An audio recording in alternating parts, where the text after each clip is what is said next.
تعالى إلى كافة الخلق بين يدي الساعة بشيرا ونذيرا وداعيا إلى الله بإذنه سراجا منيرا.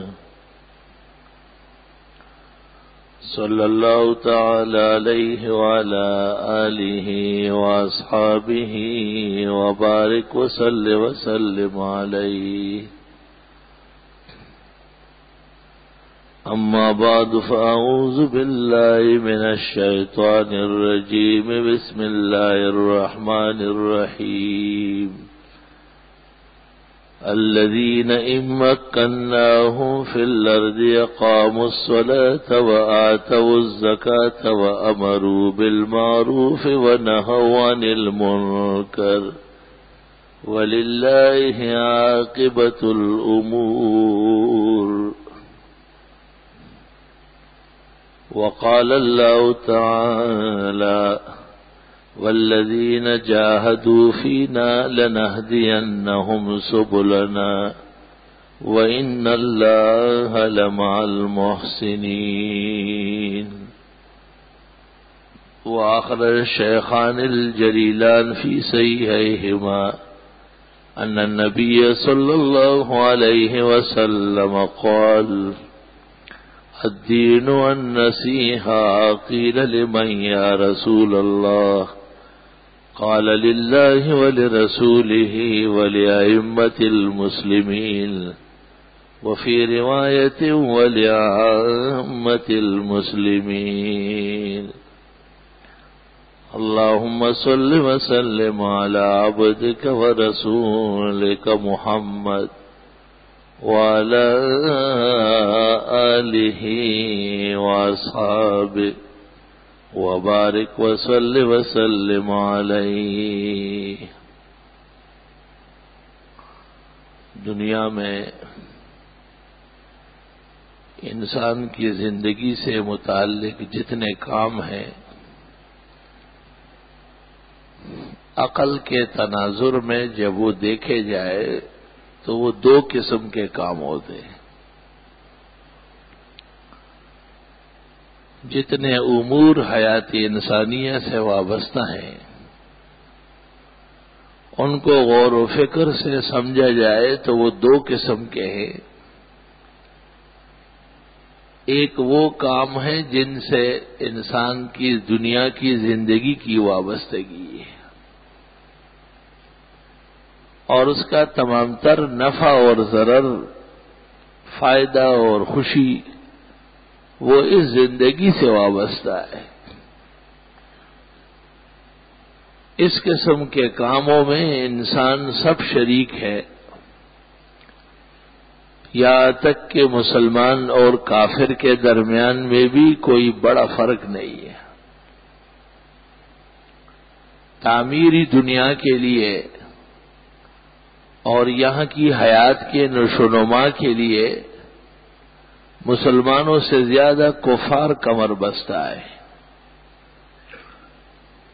اور چونکہ ان کی آخرت نہیں ہے ان کی تمام تر توجہ دنیا پر ہے. شاید دنیا کے امور میں مسلمان ان سے آگے بڑھ بھی نہیں سکے گا.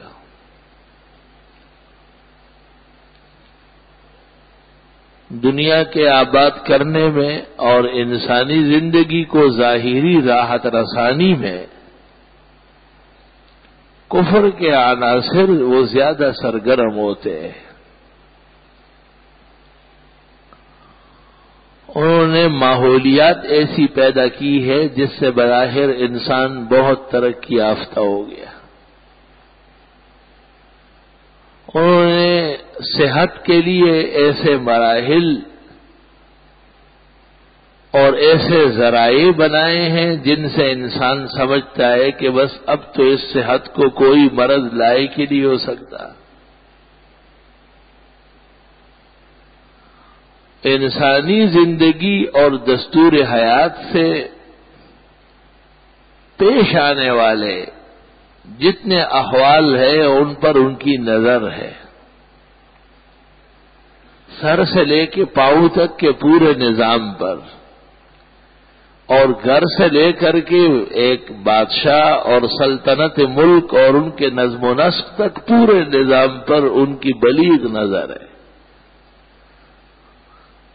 اور صرف نظر برائے نظر نہیں بلکہ نظر برائے تناظر اور تعامل ہے، اس میں اقدامات کرتے ہیں۔ دنیا کے امور اور دنیا کے نظام چلانے میں وہ بڑے کمر بستہ اور بڑے چاق و چوبند ہیں۔ امریکہ کو اپنے خیال میں دنیا کو جتنا خیال ہے کہ کہیں ظلم نہ ہو اور انسانوں کے حقوق تلف نہ ہو، یہ دید عبرت ان کو کہاں نصیب ہے کہ دنیا میں سب سے بڑا دہشت گرد اور انسانوں کا بدترین ظلم اور انسانوں کے ساتھ ستم کا برتاؤ کرنے والا وہ خود ہے۔ یہ سوچ اور فکر اس لیے نہیں ہے کہ اس سوچ اور فکر میں آخرت کا دخل ہے، اور آخرت کفار کی نہیں ہے۔ ما لہم فی الآخرۃ من خلاق، اللہ نے فرمایا ہے آخرت میں ان کا کوئی حصہ نہیں، یہ تو خالص دنیا کے لیے پیدا کیے گئے۔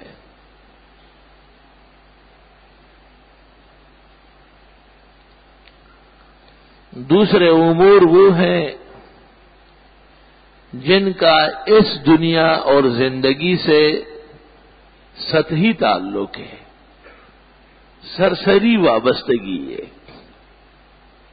لیکن وہ آخرت کے اندر بہت مؤثر اور روح پرور کام ہے۔ جن امور میں ہم ثواب اور عقاب کا نظریہ رکھتے ہیں کہ اچھے کاموں سے اللہ رب العالمین خوش ہو کر ہمیں ثواب دے گا، بہترین بدلہ دے گا، اور غلط کاموں سے وہ ناراض ہو کر کے ہمیں سزا دے دے گا اور عذاب میں مبتلا کر دے گا، یہ کام دوسرے ہیں۔ حقیقت میں تو یہ پہلے نمبر کے ہیں، لیکن سمجھانے کے لیے میں نے ان کا دوسرا نمبر رکھا ہے۔ یہ صرف مسلمانوں کے لیے ہے، اور جب تک ان لوگوں میں بھی مذاہب موجود تھے اور آسمانی وحی سے ان کا تعلق تھا تو ان کے ہاں بھی ایسے کام پائے جاتے تھے۔ نبی کریم صلی اللہ علیہ وسلم کی بعثت سے پہلے آپ کے اس ماحول میں جس میں آپ تشریف لائے، انسانوں کے 3 طبقے آباد تھے۔ 2 طبقے اہل کتاب کے تھے، یہود اور نصارا کے، اور 1 طبقہ مشرکین کا تھا۔ یہود و نصارا کو قرآن کریم کہتا ہے کہ وَأَنْتُمْ تَتْلُونَ الْكِتَابَ فَلَا تَعْقِلُونَ، تم کتابیں پڑھتے ہو لیکن عقل نہیں رکھتے ہو۔ عجیب بات ہے کہ کتاب کے ذریعے علم آتا ہے اور علم کے لیے عقل سواری کی حیثیت رکھتی ہے۔ جیسے ایک بہت بیش بہا اور قیمتی انسان ہو، وقت کا بادشاہ ہو، لیکن اس کے پاس سواری نہیں ہے کہ وہ کراچی سے اسلام آباد چلا جائے،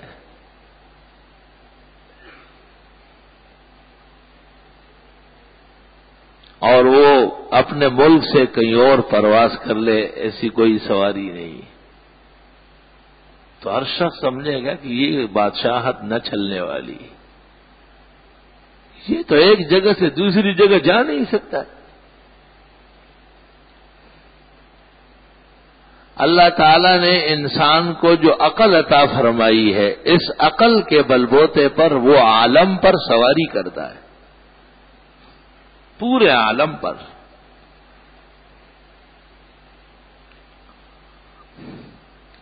علم کو سمجھو جیسے انسان، اور اس کی عقل کو سمجھو جیسے اس کی سواری۔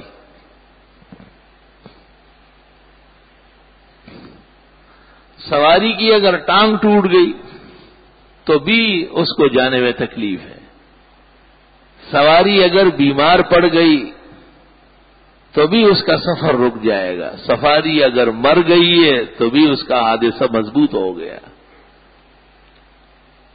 قرآن کریم نے ان کو کہا کہ تم کتابیں پڑھتے ہو اور عقل نہیں رکھتے ہو،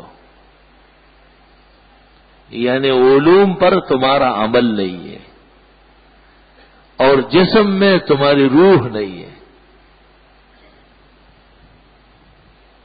دوسری طرح سمجھ لو، یہ پورا انسان جو ہے حسین جمیل 6 فٹ کا، اسے سمجھو علم، اور اس انسان میں جو کارآمد چیز ہے بہت قیمتی، وہ عقل ہے۔ اب انسان ہے لیکن عقل نہیں ہے تو آپ کہتے ہیں مجنون۔ بھئی مجنون سے تو خطرہ ہے، وہ کپڑے پھاڑ دے گا، اپنے ننگا ہو جائے گا، وہ دوسرے کو پکڑ کے چھرا مار دے گا۔ اللہ رب العالمین نے علم کے لیے عقل کو سواری بنایا ہے، اور علم ایک بہترین انسان ہے جو تمام تصرفات جانتا ہے، لیکن اس کے لیے عقل سلیم کی ضرورت ہے۔ یہی وجہ ہے کہ شریعت مقدسہ میں جب عقل نہ ہو تو احکام نافذ نہیں ہوتے، شریعت حکم روک لیتی۔ معصوم اور صبی، غیر ممیز اور غیر بالغ پر احکام فرض نہیں ہے، عقل نہیں۔ حکم شرع کے لیے ایک صلاحیت چاہیے، وہ صلاحیت موجود نہیں۔ ایک معوف العقل اور مجنون پر احکام دین لاگو نہیں ہے، نہ نماز فرض ہے، نہ زکوٰۃ فرض ہے، نہ روزہ فرض ہے، نہ حج فرض ہے، اور اس پر ادیان کا اتفاق ہے، صلاحیت نہیں۔ وَأَنْتُمْ تَتْلُونَ الْكِتَابَ فَلَا تَعْقِلُونَ، تم عقل سے کام نہیں لیتے ہو۔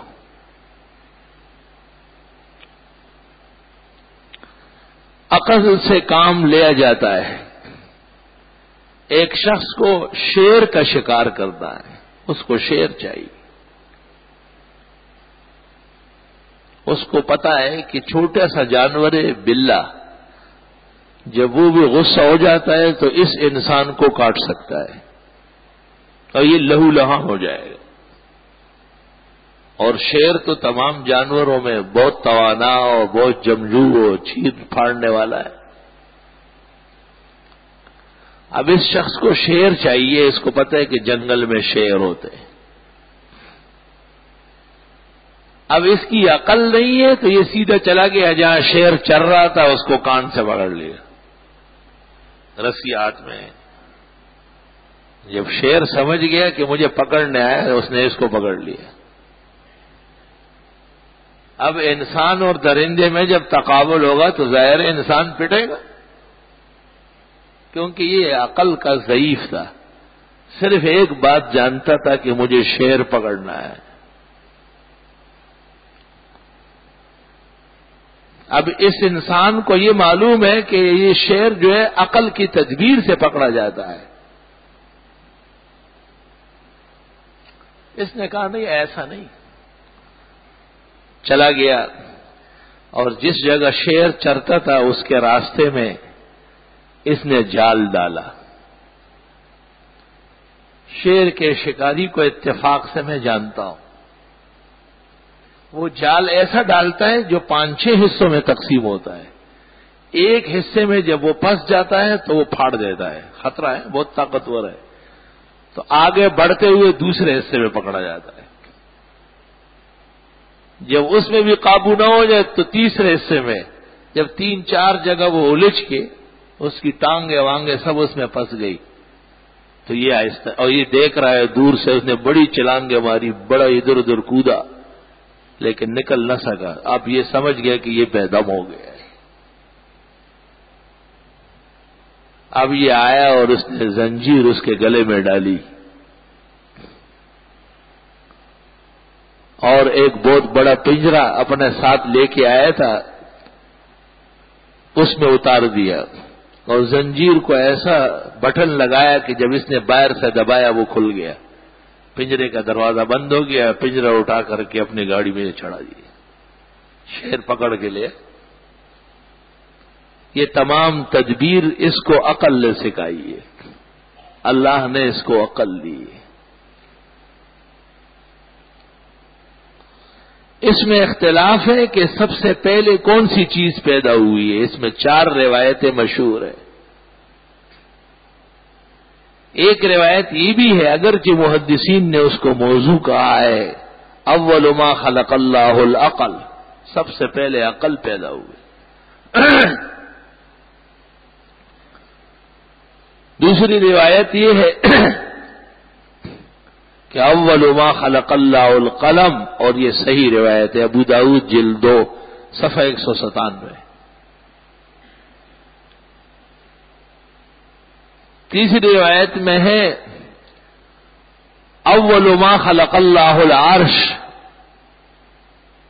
اور چوتھی روایت میں ہے اول ما خلق اللہ نور نبی کا، آپ کے نبی کے نور کو سب سے پہلے پیدا کیا. محدثین کا اتفاق ہے کہ اس چوتھی روایت کی کوئی سند، اصل نسل، بنیاد نہیں ہے، بلکہ مولانا عبدالحی لکھنوی نے الآثار المرفوعہ صفحہ 147 پر لکھا ہے، الروایات التی رویت فی نور نبینا کلھا اباطیل و اکاذیب و موضوعات.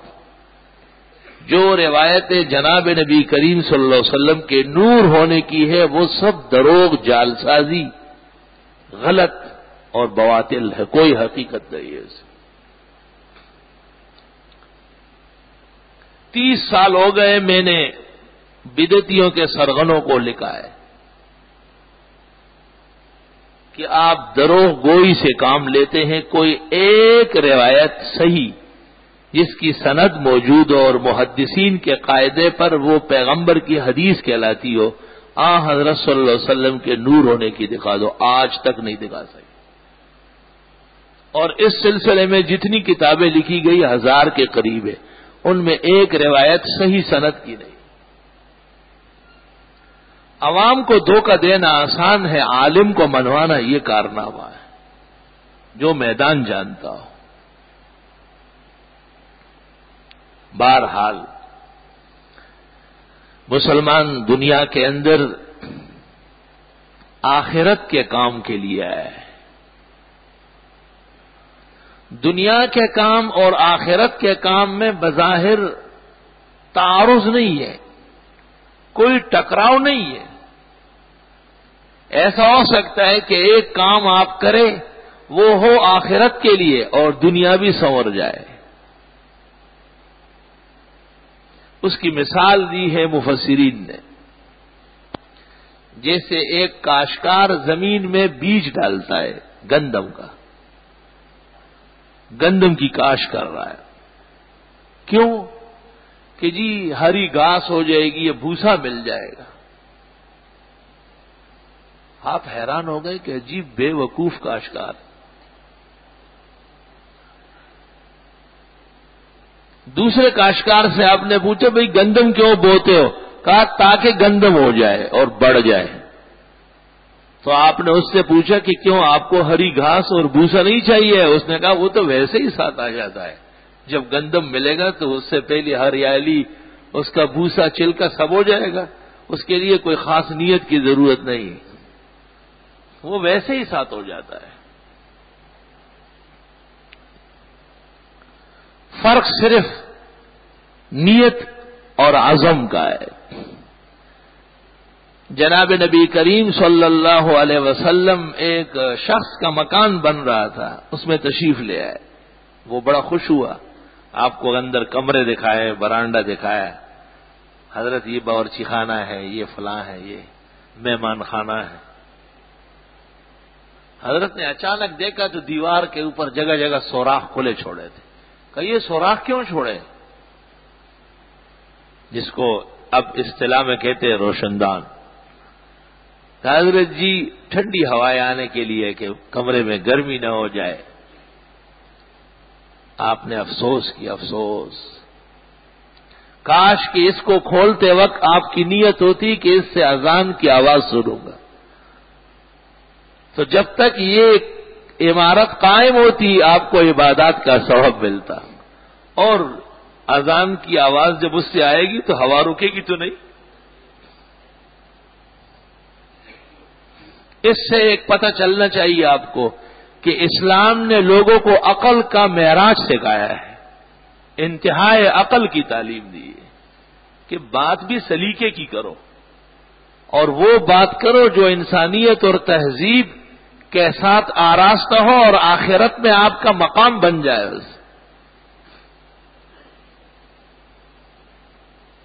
بھئی یہ تو بڑا آسان کام ہے۔ ایک بڑے نیک نمازی اور بڑے اچھے دوست کے گھر ہم گئے، صبح صبح چھوٹے چھوٹے بچے تیار ہو رہے تھے۔ میں نے کہاں جا رہے ہیں؟ جی اسکول جا رہے ہیں۔ میں اسکول کی کیا ضرورت ہے؟ وقت آگے ہے جی، ایسا اسکول بہت ضروری ہے۔ میں جانتا ہوں سب کہ اسکول اور کالج پڑھ کے اس کو 70-80 ہزار تنخواہ مل رہی ہے، یہ تو ایمان رکھتا ہے اس پر، اس کا صرف ماننا نہیں، ایمان کے درجے میں ہے۔ تو ایک دوسرا آدمی بیٹھا ہوا تھا، اس کو ذرا علماء کی صحبت لگ گئی تھی۔ میں نے کہا تیرے بھی یہ حال ہے؟ اس نے کہا نہیں۔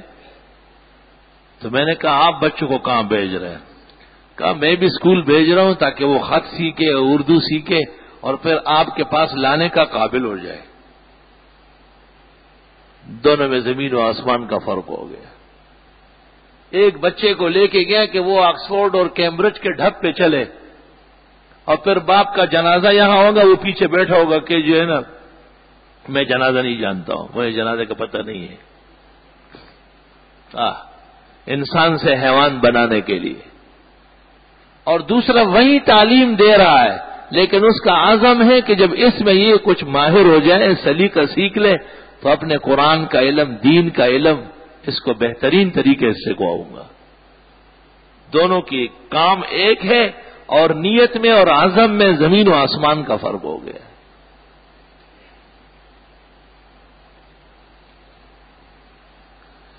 وہ ایک بزرگ سے ملنے کے لیے ایک زمانے میں گیا، بہت بڑا پیر تھا وہ، اور اس کا مرید یہاں کراچی سے مجھے لے گیا کہ میرے حضرت سے ملو۔ بزرگوں سے ملنے میں کوئی نقصان نہیں ہوتا، فائدہ ہی ہوتا ہے۔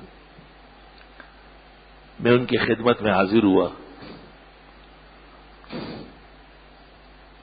رات کو ہم پہنچے، انہوں نے کھلوایا کہ آپ آرام کر لیں، صبح فجر میں ملاقات ہوگی، کیونکہ بزرگان دین اوقات کی بڑی حفاظت کرتے ہیں، وقت پر سوتے ہیں تاکہ شب بیداری کر سکے۔ فجر کی نماز میں وہ تشریف لائے اور خود نماز پڑھا لی، اور بڑی اچھی نماز پڑھائی۔ مجھے ان کی نماز پڑھی جانے والی صورت آج تک یاد، اور بڑی اچھی پڑھی۔ پھر تھوڑی دیر بعد جب معمولات سے فراغت ہو گئی تو ان سے مجلس شروع ہوئی۔ تو ان کا وہ مرید جو تھا، جو مجھے یہاں سے لے کے گیا تھا، وہ تو ذرا دنیا دار آدمی تھا، ایسے ہی بیڈانگا تھا۔ تو اس نے فوراً کہا کہ ہمارے حضرت اور مولانا بنوری نے اکٹھے حج کیا ہے، اکٹھے حج کیا ہے۔ تو اس بزرگ نے ان کو کہا کہ نہیں، ایسا نہیں کہتے، تھوڑا صبر کرو۔ مجھ سے کہا حضرت معافی چاہتا ہوں، ایسا نہیں ہے، مجھے اللہ تعالیٰ نے حضرت بنوری کی میت میں حج کی سعادت نصیب فرمائی۔ میں سمجھ گیا کہ آدمی تو رسیدہ ہے، کمال کو پہنچا ہوا ہے، کیونکہ کمال کو پہنچنے کے بعد پھر کمالات بکھرتے ہیں۔ درخت میں جب پھل پک جاتا ہے تو لوگ اس سے میٹھا کھاتے، اور جب وہ کانٹے دار اور جاڑی دار درخت ہو تو وہاں شاہتوت کہاں سے ملیں گے؟ اللہ. اور جناب نبی کریم صلی اللہ علیہ وسلم نے تو مکارم اخلاق سمجھائے. ہر ادائے تعلیم میں اور ادائے سنت میں کمال عقل و کمال فطرت اور علم کے زرین مقامات. اس لیے مسلمان دنیا میں رہتے ہوئے یہ بنیادی طور پر آخرت کا کام کرتا ہے. اس کا ایمان ہے کہ انبیاء علیہ السلام سچی مخلوق ہے. انبیاء سے زیادہ صادق اللہ تعالی کے بعد آسمان و زمین میں کوئی نہیں ہے. خالص صدق کے لیے مبعوث ہوتے ہیں اور ہر ادا ان کی بنا بر دیانت اور صدق ہوتی. یعنی آپ اس سے اندازہ لگائے ابو داؤد شریف میں ہے حضرت صلی اللہ علیہ وسلم تشریف فرما تھے. لوگ بیٹھے تھے. ایک شخص تلوار لے کے پیچھے کھڑا تھا. مجلس میں ایک آدمی بیٹھا تھا. اس نے اس شخص کو دیکھا اور دیکھنے کے بعد حضرت سے کہا کہ مجھے کلمہ پڑھوا لو، مسلمان کر دو. مسلمان ہو گیا. مسلمان ہونے کے بعد وہاں جو دور تلوار لے کے کھڑا تھا اس نے حضرت سے پوچھا کہ میرا اس کے ذمہ خون ہے. آپ نے ارشاد فرمایا کہ اسلام لانے سے پہلے، اب تو وہ اسلام لا چکا ہے اور سابقت دماء اور سب چیزیں ختم ہیں. کلمہ پڑھنے سے پہلے مار سکتے تھے، کلمہ پڑھنے کے بعد نہیں مار سکتے. اگر تم نے اب مارا تو اس کی طرف سے تم پر قصاص جاری کروں گا. تو اس نے کہا حلا غمستنی یا رسول اللہ. حضرت آنکھ سے اشارہ کر دیتے تو آپ نے الفور فرمایا الانبیاء لا یغمزون. نبی آنکھوں سے باتیں نہیں کرتے، یہ بددیانت لوگوں کا کام ہے. فرمایا ہم پیغمبر لوگ آنکھیں نہیں مارا کرتے، یہ ہمارا کام نہیں ہے. حضرت کے صدق دیکھیں نا کیسی دیانتداری ہے، معراج پہ پہنچی ہوئی ہے.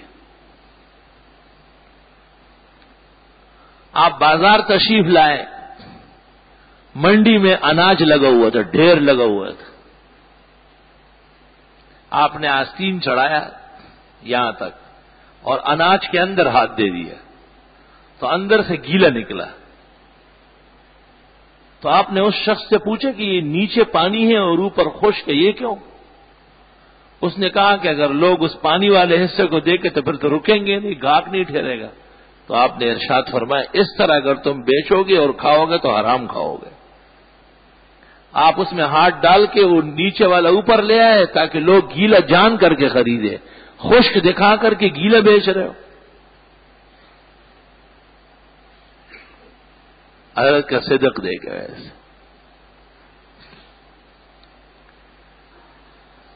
اور یہ فرق کیوں ہے؟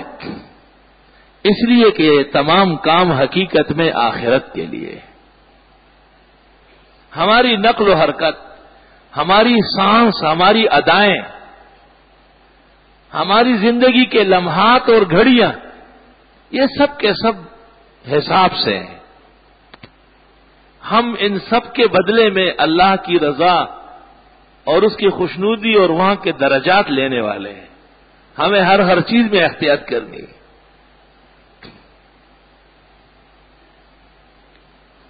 اللہ اکبر. ہمارے ہاں دائیں اور بائیں کا فرق ہے. ہمارے ہاں الفاظ کی ادائیگی کا فرق ہے. ہمارے ہاں کلمات پورے وزن سے اور ترازو سے تول کر کے بولے جاتے ہیں. ہمارے ہاں حلال اور حرام کی سرحد مقرر ہے. ان الحلال بین و ان الحرام بین. بخاری نعمان بن بشیر کی حدیث ہے. جناب نبی کریم صلی اللہ علیہ وسلم فرماتے ہیں حلال بالکل واضح ہے اور حرام بھی بالکل واضح ہے. بینہما امور مشتبہات، درمیان میں کچھ چیزیں ملی جلی ہے پتہ نہیں چلتا. جس کو دین اور عزت بچانی ہے وہ ان سے بھی بچے. ہمارے محترم نے آج ایک جواب دیا ہے کہ جی جھینگے کو کچھ لوگ حلال جان کر مچھلی سمجھتے ہیں اور کچھ علماء حرام جان کر کیڑا اور دریائی جانور سمجھ کر نہیں کھاتے ہیں. اور پھر یہ کہ جن کو جن علماء سے تعلق ہے اس پر عمل کرے. اور پھر آخر میں لکھا کہ بہتر یہ ہے کہ نہ کھائے. یہ ذوف ہے کلام میں، یہ تحریر میں فقہ کم ہے، ایسا نہیں ہے. لیکن یوں ہے کہ کچھ علماء نے اس کو مچھلی سمجھ کر حلال جانا ہے جو کہ غلطی پر ہے. اور پوری امت حنفیہ اس کو غیر ماہی کہتی ہے اور یہ برحق ہے کہ یہ کیڑا ہے اور دریائی جانور ہے، اس سے بچنا ہے. آگے لکھتے ہیں کہ بہتر یہ ہے کہ استعمال نہ کرے. کھانے پینے میں بہتر نہیں ہوتا، احتیاط ہوتی ہے. اور امام ابو حنیفہ سے مروی ہے کہ الاحتیاط فی الامور واجب، کھانے پینے کے معاملے میں احتیاط کرنا یہ واجب ہے، فرض کے درجے میں ہے. اور فقہ میں اس کی وجہ لکھی ہے کہ کسی حلال چیز کا استعمال فرض نہیں ہے لیکن حرام چیز سے بچنا فرض ہے. کون سنتا ہے کہانی میری اور پھر وہ بھی زبانی میری. دیکھ کے بعض چیزیں عقل مند اور علماء کی بعض چیزیں دیکھ کر کے دل دکھتا ہے، کو سینے میں درد ہو جاتا ہے. میری ایک جگہ تقریر ہوئی، ایک مولوی صاحب مجھے لے گئے تھے، ایک اور بڑا مولوی بھی موجود تھا. تقریر کسی اور موضوع پر تھی لیکن اخیر میں کسی نے سوال کیا کہ جھینگا کیسا ہے. میں نے کہا حرام اور ناجائز.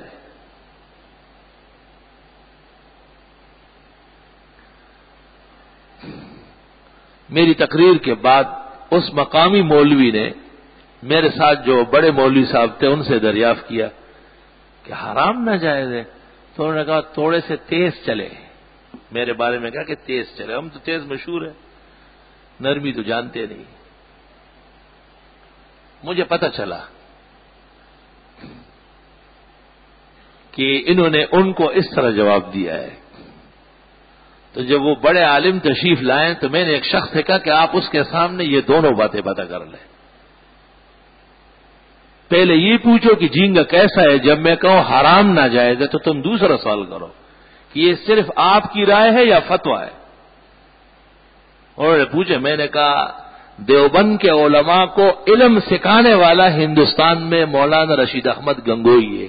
جیسے مولانا قاسم نانوتوی نے دیوبند کا مدرسہ بنایا تو مولانا رشید احمد گنگوئی نے ان کو حلال و حرام سکھایا ہے دیوبندیوں کو. اور ان کا اردو زبان میں فتاوی رشیدیہ شائع ہے اور اس میں یہ دونوں لفظ موجود ہیں. دونوں لفظ موجود ہیں، حرام اور ناجائز دو لفظ موجود ہیں. میں چونکہ علماء دیوبند کا شاگرد ہوں اور ان کا خوشچین ہوں، اس لیے میں بڑے دھڑیلے اور جرأت کے ساتھ کہتا ہوں کہ جھینگا مچھلی نہیں ہے، حشرات الارض میں سے ہے اور حرام ناجائز ہے. اور انہوں نے کہا یہ تو بڑا آسان ہوگا. میں نے کہا مسئلہ تو علماء نے واضح لکھا ہے، بیان کرنے میں کمزوری آ رہی ہے.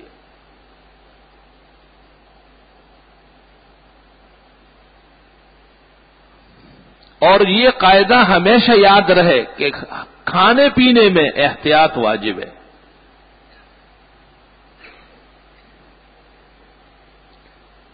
امام ابو حنیفہ سے فتاوی عالمگیری جلد اول زلۃ القاری میں نقل ہے، الاحتیاط فی الامور واجب عند ابی حنیفہ الا فی القراءۃ. صرف ایک قاعدہ مستثنیٰ ہے. ایک شخص مجھے کہتا ہے اوہو دل پھٹ گیا. میں نے کہا خیریت؟ ابھی تو زندہ بیٹھے ہیں، دل پھٹتا ہے تو کوئی پھر رہتا ہے. کہتے ہیں ہم ساری زندگی جھینگا کھا چکے ہیں. تو میں نے کہا شکر کرو کہ مرنے سے پہلے توبے کی گھڑی مل گئی. اگر قبر میں منکر نکیر ڈنڈے سوٹے لے کے آتے اور پھر آپ کہتے کہ میری توبہ ہے، تو وہ کہتے اب کس بات کی توبہ ہے، تو کھا کیا ہے؟ کہتے سب کھاتے ہیں۔ میں نے کہا کمزور باتیں نہ کرو، غلط بات میرے سامنے مت کرو۔ میں نے کہا لوگ جانوروں کے کپورے کھاتے ہیں، یہ حلال ہے؟ حرام قطعی، حرام قطعی۔ بلی اور کتے کے گوشت کی طرح جانوروں کے کپورے ہیں۔ ہوٹل والوں سے پوچھو تم کلمہ گو مسلمان ہو، کس غیرت سے یہ پکاتے ہو؟ اور ہوٹل والے خود کھاتے ہیں کیا؟ یہ جا کے کھاتے ہیں خوٹی خوری، خوٹے دغوانو خوٹی خوری چیلو۔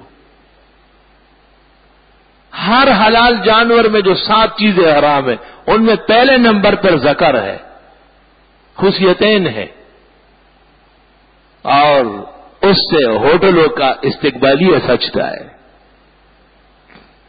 اور اس کے رنگ برنگ کے نام رکھے گئے ہیں۔ تو میں نے کہا ان لوگوں کے کھانے اور پکانے کی وجہ سے شریعت منسوخ کروایا۔ یہ حوالہ مجھے دے رہے ہو کہ لوگ کھا رہے ہیں، لوگ شراب پی رہے ہیں، ایسے ملک موجود ہے، تو وہاں شراب کے احکام بدل دو۔ پھر شریعت کہتے ہیں اس کو ہے کہ حرام کے درمیان میں آواز لگائے کہ یہ غلط ہے۔ الحمدللہ اللہ نے سینکڑوں نہیں ہزاروں مسلمانوں کو بچنے کی توفیق عطا فرمائے۔ مسئلہ معلوم ہونے کے بعد ہمارے لوگوں میں ضد نہیں ہے۔ مجھے تو شکوہ ہے اس میر انجم سے، منیٹر سمجھانے والا کمزور ہے۔ ایک زمانے میں یہ قدیم بزرگ ہمارے جانتے ہیں، یہاں قریب میں کوئی ہوٹل نہیں ہوتا تھا، بالکل غیر آباد جگہ تھی، صرف یہ مسجد تھی، یہ بھی راستہ تھا اور یہ سب روڈ تھے۔ اور میں یہاں امام ہو گیا تھا سن 75 میں، جمعے کا دن تھا۔ ویسے تو ہم بنوری ٹاؤن پڑھتے تھے تو وہیں کھاتے واتے تھے، چھٹی کے دن ذرا تک یہاں قریب میں کوئی ہوٹل، بہت دور کہیں ہزارے والوں کا ایک ہوٹل تھا۔ میں جمعے کی تیاری کر کے آ رہا تھا، 10-15 منٹ باقی ہوں گے۔ ہمارے یہاں کے اس زمانے کے ایک مخلص اور محسن اپنے بیٹے کو ساتھ کر کے ایک تشتری میں بریانی ہے جس کے 2 اونٹ رہے ہیں، خوشبو پارک سے یہاں آ رہی ہے، اور دوسرا بڑا ڈونگا ہے اس میں قیمہ سجا ہوا ہے، اور میں بھی بالکل تیار ہوں کھانے کے لیے۔ جیسے ہی وہ کمرے میں داخل ہو گئے میں نے کہا یہ کیا ہے؟ کہ جھینگے کی بریانی ہے اور جھینگے کا قیمہ ہے۔ میں نے کہا جھینگا تو حرام ہے۔ تو مجھے کہتے ہیں کوئی گنجائش نہیں ہے۔ میں نے کہا حرام میں کیسے گنجائش ہوگی؟ انہوں نے کہا اچھا پھر نماز کے بعد آپ کے لیے انتظام کر لیں گے، بیٹے سے کہا لے جاؤ۔ میں نے تھوڑی دیر کے لیے سوچا کہ چک تو لیتے، تم نے کٹ سے فتویٰ صادر کیا اب بھوکے رہو۔ وہاں سے یہاں تک بڑے صدمے سے ممبر پہ پہنچا۔ کچھ عرصے کے بعد بس وہ وقت گزر گیا، مسئلہ تو بیان ہو گیا۔ کچھ عرصے کے بعد ایک مجلس میں بھی تھا اور وہ گھر بھی تھا، وہ ایک شخص سے الجھ گیا کہ آپ جھینگا پکا کے لائے، یہ غلط کیا ہے۔ تو میں نے سینے پہ ہاتھ رکھا، میں نے کہا خدایا تیرا شکر ہے، اس ایک لمحے کی تکلیف سے پورا گھر معلوم ہو کہ اس وقت سے لے کے آج تک دوبارہ نہیں کھایا ہے۔ دوسروں کو تب آدمی سمجھاتا ہے جب خود بچتا ہے۔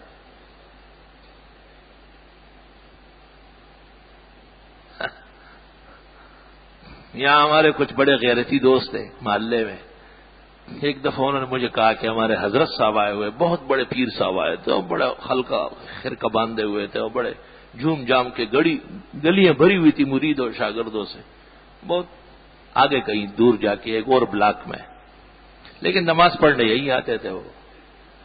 اور وہ حضرت بھی اہل حق ہے، توحید و سنت کے متبع سنت پی رہے ہو۔ میں بھی حاضر ہوا۔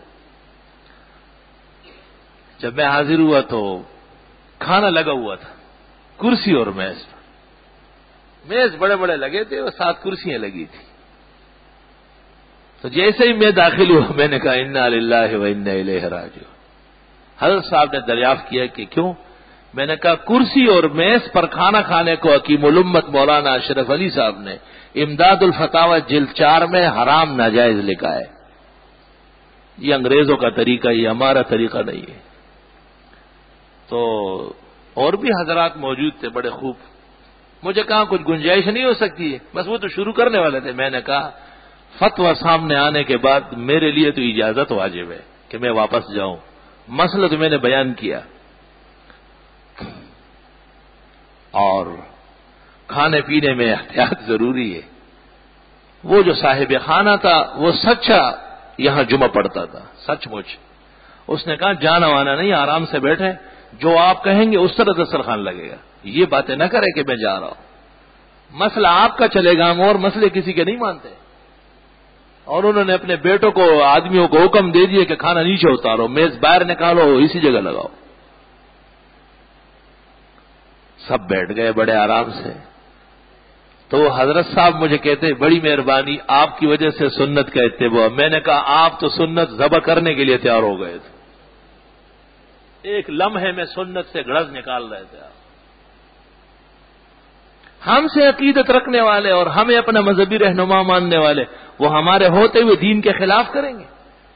ہمیں ان سے توقع ہے کہ ہمارے مرنے کے بعد بھی ان کی نسلیں اسلام پہ مضبوط رہے۔ ہم تو یہ واس کرتے ہیں اور یہ دعائیں کرتے ہیں کہ یا اللہ ہمیشہ کے لیے ان میں خیر و عافیت و حلال و حرام کا امتیاز رہے۔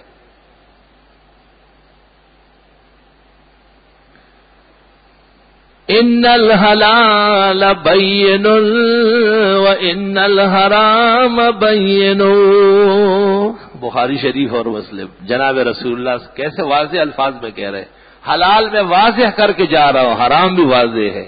وَبَيْنَهُمَا أُمُورٌ مُشْتَبِهَاتٌ، ان کے درمیان میں کچھ ملی جلی چیزیں ہیں، پتہ نہیں کیا ہے۔ تو حضرت فرماتے ہیں جس نے دین اور عزت بچانی ہے وہ اس سے بھی بچے، مشتبہ سے بھی بچے، شک والی چیزوں سے۔ شوال کے 6 روزے جی روایات میں آئے ہیں، روایات میں عصر کے بعد نفل، بخاری میں 13 روایت ہے، ائمہ متفق ہے کہ عصر کے بعد نفل حرام نہ جائے۔ مغرب سے پہلے 2 رکعت روایت میں ہیں، لیکن ائمہ کہتے ہیں کہ نہیں پڑھنی ہے، یہ وقت پڑھنے کا نہیں ہے۔ روایت کی مثال ہے دوا کی، اور امام اور فقہ کی مثال ہے ایک قابل بہترین تجربہ کار ڈاکٹر کی۔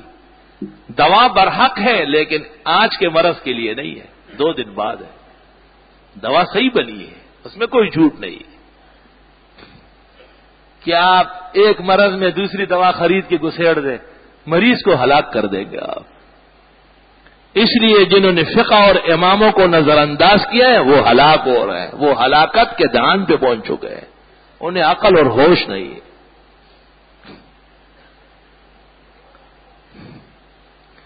امام ابو حنیفہ سے صراحت کے ساتھ مروی ہے کہ شوال کے 6 روزے ہر طرح مکروہ ہے، سواء کان متتابعا او متفرقا، پے در پے ہو یا ایک اور 2 علیحدہ علیحدہ۔ اور امام مالک مدینہ میں کہتے ہیں شوال کے 6 روزے میں نے حرمین میں کسی کو دیکھا نہیں ہے جو یہ روزے رکھتے ہو۔ تو احتیاط اس میں ہے کہ نہ ہو یہ۔ میں نے احسن المقال میں قاعدہ ذکر کیا ہے کہ جب استحباب اور کراہت کا تعارض ہو جائے تو استحباب ختم ہو جاتا ہے۔ اس کی مثال دیکھیں، ہماری فقہ کی کتابوں میں جا بجا یہ لکھا ہے کہ حی علی الصلاۃ پر قیام ہو جائے۔ لوگ سمجھدار ہوتے تھے، شروع سے آ کے صفوں میں بیٹھ جاتے تھے، اتنا بڑا رش نہیں ہوتا تھا۔ اگر کسی کو کوئی عذر ہوتا تو بیٹھا رہتا تھا، جب مکبر کہتا حی علی الصلاۃ تو وہ کھڑا ہو جاتا، اس کا عذر ہے۔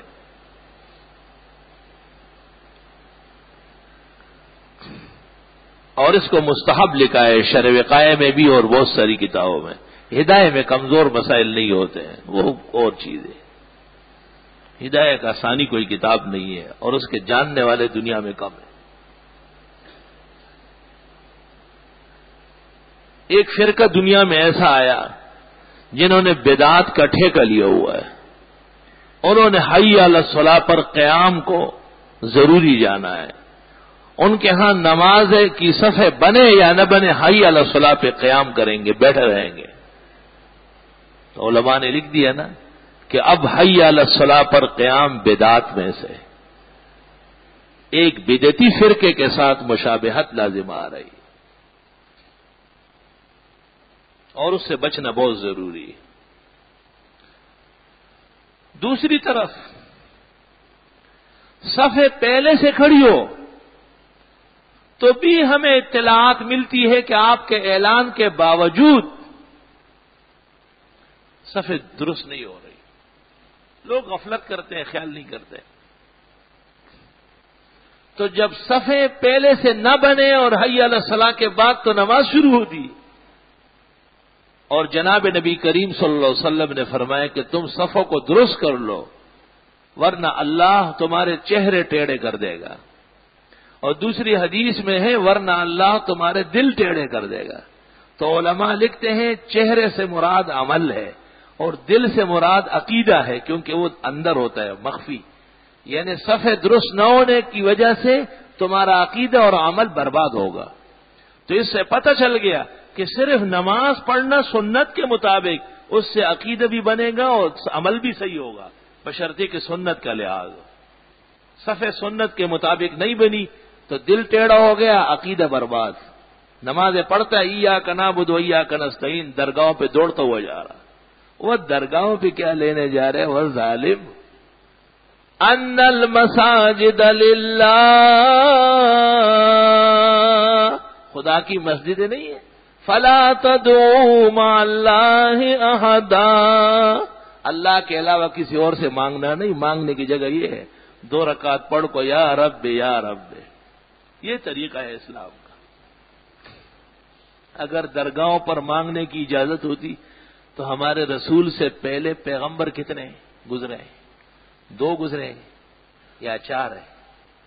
20 ہے یا 25 ہے؟ کتنے ہیں؟ لاکھ سے متجاوز ہے. تو ہمارے رسول کو تو بدر احد خندق کا موقع ہی نہیں. آج اس درگاہ پہ, آج اس درگاہ پہ, آج اتھے نیاز, آج اتھے نیاز. سبحان اللہ. صلی اللہ علیہ وسلم کیسے بہترین دین قائم کر کے تشریف لے گئے. اللہ کی لاکھوں رحمت اور درود و سلام حضرت صلی اللہ علیہ وسلم پر. ایسا پکا ایمان و عقیدہ دے کے گئے, کہیں نہیں گئے. حضرت نے فرمایا معراج کو میں جا رہا تھا بیت المقدس, راستے میں موسیٰ علیہ السلام کو دیکھا, سرخ ٹیلے کے پاس اس کی قبر ہے, اندر کھڑے تھے اور نماز پڑھ رہے تھے.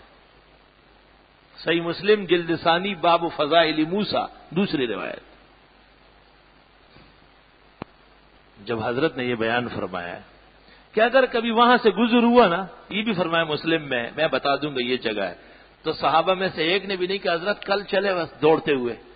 حضرت موسیٰ زندہ قبر میں کھڑے ہیں, نماز پڑھ رہے ہیں, آپ دیکھ کے آئے, پھر ہم مسئلہ کرتے ہیں کیونکہ آپ نے قبر پرستی کی جڑیں کاٹی تھی. یہ خیال ہی صحابہ کو نہیں آیا. میں کہتا ہوں ان کا واسطہ کیا ہے دین سے؟ یہ ہے کون؟ یہ تو سب کے سب ازداد ہے, اپوزٹ چلنے والے. انصاف نہیں ہے لوگوں میں, ورنہ ان کا مسلک اور مذہب کتاب و سنت کے مقابلے میں ہے. بالکل محمد الرسول اللہ صلی اللہ علیہ وسلم کی لائی ہوئی شریعت کا رد کر رہے ہیں.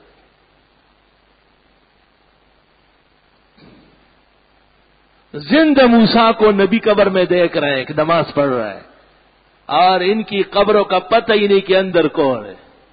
اور یہ وہاں چڑھاوے اور نیاز, اور یہ وہاں کی چکر بازیاں, یہاں مانگنا پھوسنا اور بوسے اور یہ اور وہ, چادریں چڑھ رہی ہے, اور توحید کا عقیدہ برباد کیا جا رہا ہے.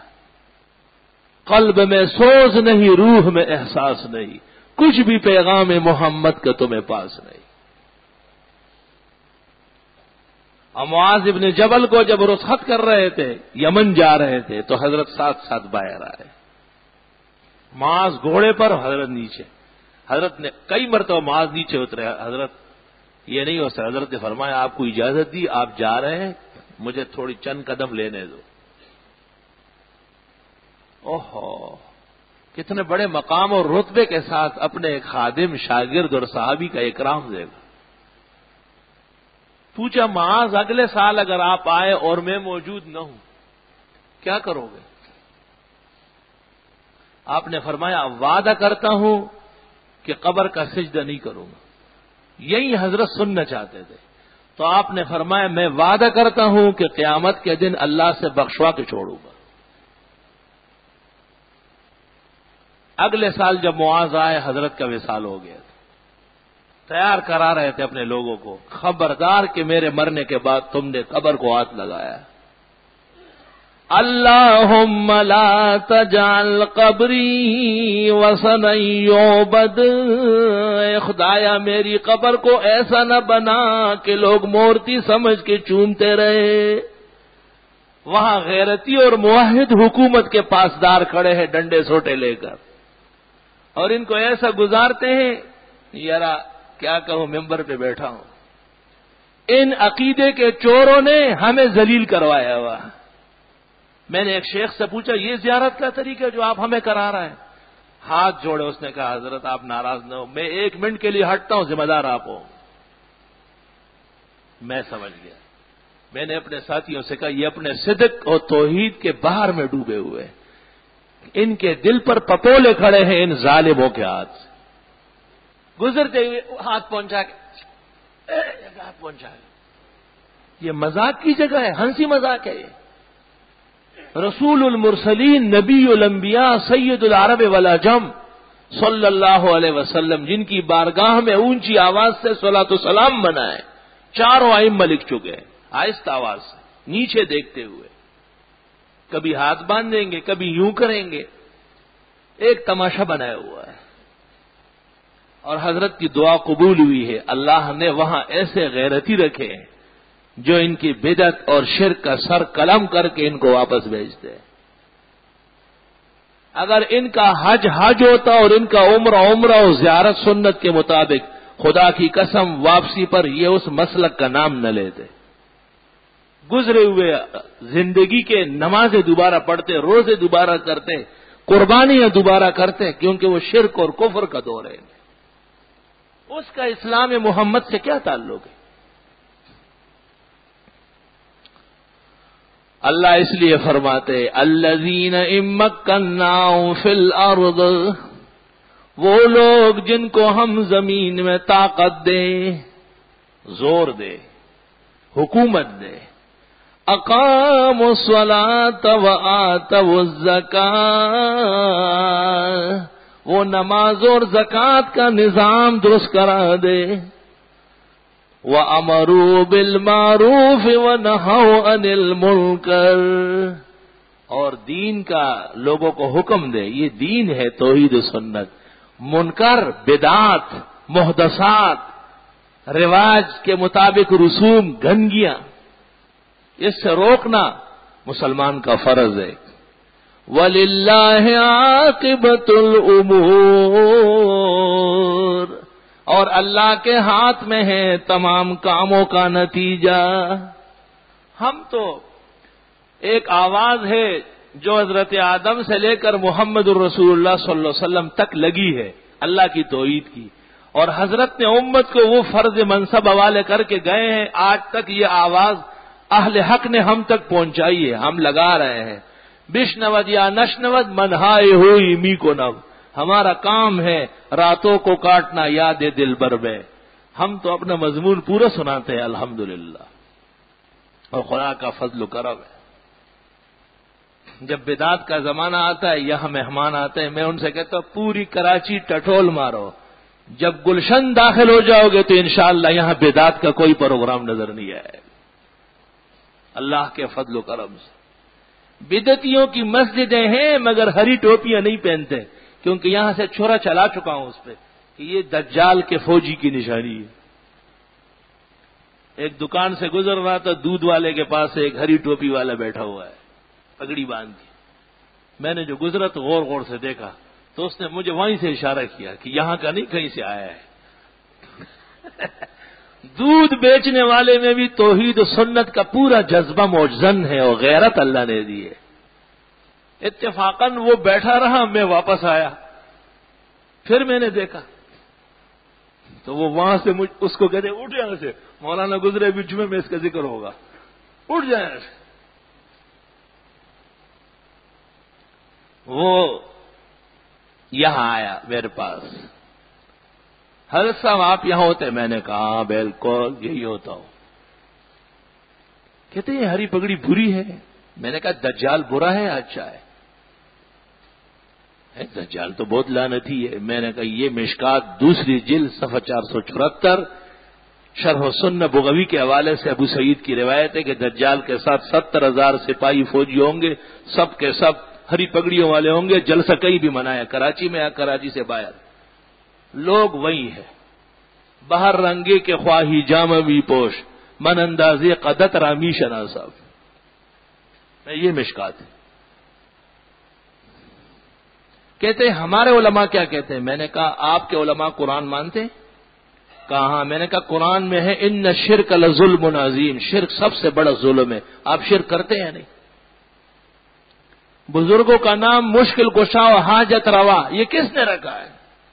ان ہی الا اسماء سمیتموها انتم وآباؤکم، قرآن سنو ذرا، قرآن کہتے نہیں ہے یہ مگر گڑے ہوئے نام جو تم اور تمہارے باپ دادوں نے گڑے ہیں۔ آگے سنو، ما انزل اللہ بہا من سلطان، اللہ نے اس کی کوئی دلیل نہیں بھیجی کہ اللہ کے سوا کوئی اور مشکل کشا و حاجت روا ہو سکتا ہے۔ میں نے کہا آپ اپنے والوں سے جا کے پتہ کرو اس آیت کا کیا مطلب ہے۔ قرآن نے یہود اور نصارہ کے علماء کی شکایت کی، یعلمہ علماء بنی اسرائیل، سب جانتے ہوئے اسے انکار کر رہا ہے، جناب نبی کریم صلی اللہ علیہ وسلم کی صداقت اور سچائی کو مانتے نہیں۔ یہی تو مسئلہ ہے سارا، کہ دنیا کے کام دنیا کے لیے کرنا بہت دنیا ہے، لیکن یہاں رہ کر کے وہاں کا کام کرنا یہ امت محمدیہ کا فرض منصبی ہے۔ اور خوش قسمت ہے وہ مسلمان جنہیں اللہ نے عقیدے کی سلامتی اور عمل کا حسن نصیب فرمایا ہے۔ اس فتن کے دور میں اور پرآشوب احوال میں عقیدے اور عمل کی سلامتی سے بڑھ کر کوئی نعمت نہیں۔ ہر نعمت جلد ختم ہو جائے گی، نوکری چلی جائے گی، عہدہ چھن جائے گا۔ آپ کے سامنے وزیر اعظم صاحب اور وزیر اعظمی صاحب سب موجود ہیں، دنیا گھوم پھر رہی ہے، بڑی بڑی کوٹھیاں ہوگی، رہنے والے ختم ہو جائیں گے۔ ایک چیز ساتھ جائے گی اور وہ ہے اپنا ایمان اور اپنا عمل۔ حدیث میں مخبر صادق سید الرسل والنبیین سید الشفعاء یوم الدین جناب نبی کریم صلی اللہ علیہ وسلم نے اس طرح بیان فرمایا کہ دنیا میں انسان 3 چیزوں سے تعلق رکھتا ہے، ایک مال سے بہت زیادہ، اگر بیٹا بھی مال نہ دے کہ میرا بیٹا ہی نہیں، جہاں کسی نے مال پر ہاتھ رکھا یہ صدمے سے 2-4 ہوتا ہے، اس سے لڑ پڑتا ہے۔ تو فرمایا مال تو بستر مرگ پر جواب دے دیتا ہے۔ یہ قاعدہ ہے کہ اگر کسی ایسی بیماری میں کسی نے وصیت کی جس سے اٹھ نہ سکا، مر گیا، تو 1/3 میں نافذ ہوگی، 2/3 رشتہ داروں کا تھا، پرایا مال نہ لوگوں کو دے۔ 1/3 میں مرنے کے بعد اور مرض الموت میں ایک شخص مالک ہوتا ہے۔ بابا اپنے پیسے اپنی دولت 2/3، 6 لاکھ میں سے 4 لاکھ 2/3 ہے نا، وہ نکل گئے، اس کے ہے ہی نہیں، 2 لاکھ رہ گئے، 4 لاکھ آپ کے نہیں ہیں، وہ اور لوگوں کے ہیں۔ مال نے تو بستر پہ جواب دے دیا، جس کے لیے سب کچھ جائز ناجائز اندوناک کام کرتا تھا، جان کو ہتھیلی پہ لڑاتا تھا۔ دوسرے درجے کا تعلق اولاد اور اہل و عیال سے ہوتا ہے، احباب سے ہوتا ہے، انسانوں سے ہوتا ہے۔ وہ جنازہ لے کے قبر تک جاتے ہیں، اور کتنے جاتے ہیں اور کس شوق سے وہ آپ مجھ سے زیادہ جانتے ہیں۔ دفنانے کے بعد نر وہ ہے جو جلد واپس ہوا، کون وہاں بیٹھتا ہے اور کس نے بیٹھنا ہے۔ ہمارے فقہاء نے لکھا تھا کہ تدفین کے بعد سب لوگ مل کر ایک قرآن وہاں پڑھے. فتاوی عالمگیری کا جنائز میں لکھا ہوا ہے. لیکن کام مشکل ہے، اس پر عمل نہیں ہوا. سب لوگ آ گئے، بس قبر میں رکھ دیا. مال نے بستر پر جواب دیا، اہل و عیال نے قبر میں دفنانے کے بعد. اب تیسری چیز جس سے سب سے کم تعلق ہے وہ ہے اعمال. توحید کا عقیدہ اور سنت کے مطابق عمل. فرمایا وہ قبر میں ساتھ ہوں گے، اندر جا رہے ساتھ.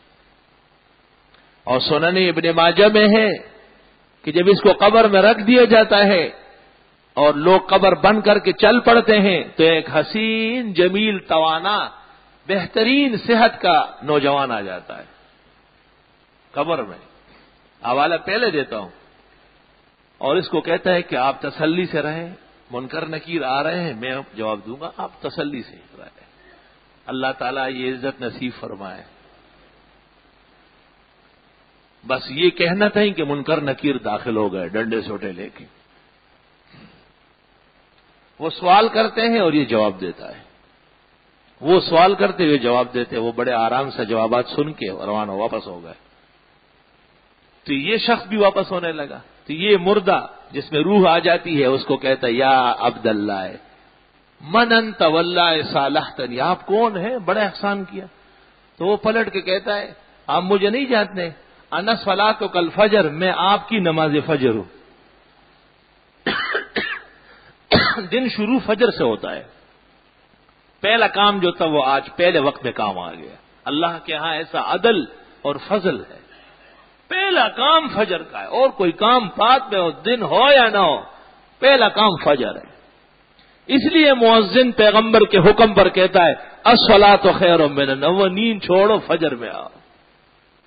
تو نماز کسی اور نے پڑھی ہو اور آپ کی قبر میں اس کا جوان آ جائے گا. این خیالست محالست جنو، شرم کرنا چاہیے مردوں کو اور عقل مندوں کو اور صحت مندوں کو کہ کس عذر سے وہ فجر برباد کر رہا ہے. ان کو حیا کرنا چاہیے. کیا اس آنے والے دن پر ایمان نہیں ہے؟ کیا ہم نے مردوں کو قبر میں اتارنا چھوڑ دیا ہے؟ کیا ہم یہ ایمان و عقیدہ نہیں رکھتے کہ اس زندگی کے ختم پر نئی زندگی کا آغاز قبر سے ہو رہا ہے، اور وہاں کی کامیابی ہمیشہ کی کامیابی ہے. اللہ رب العالمین جملہ عالم کے مسلمانوں کو عقائد کی درستگی اور اعمال کا حسن نصیب فرمائے. وآخر دعوانا اے اللہ عالم اسلام کی امداد فرما، محافظت فرما، فلسطین کے مسلمانوں کی نصرت و امداد فرما.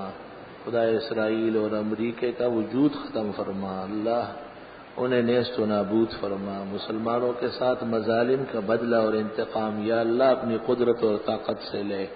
عالم اسلام شاعر ملت اور ہر جگہ مسلمانوں کو محفوظ فرما. خدا بیماروں کو صحت توانائی عطا فرما. مسلمان مرحومین کی مغفرت فرما.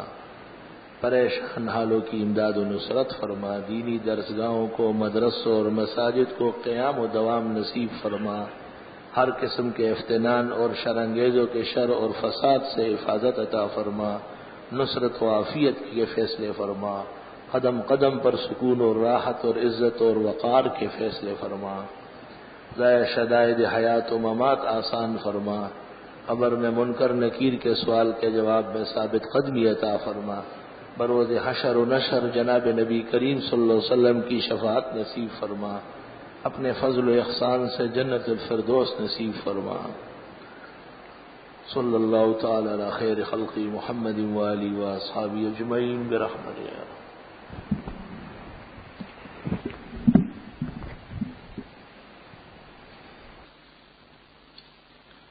بسم اللہ الرحمن الرحیم. جو آگے جوابات سننے آ رہے ہیں وہ نمازیوں کا پورا احترام کریں. کسی بھی نمازی کے آگے گزرنے کی اجازت نہیں ہے.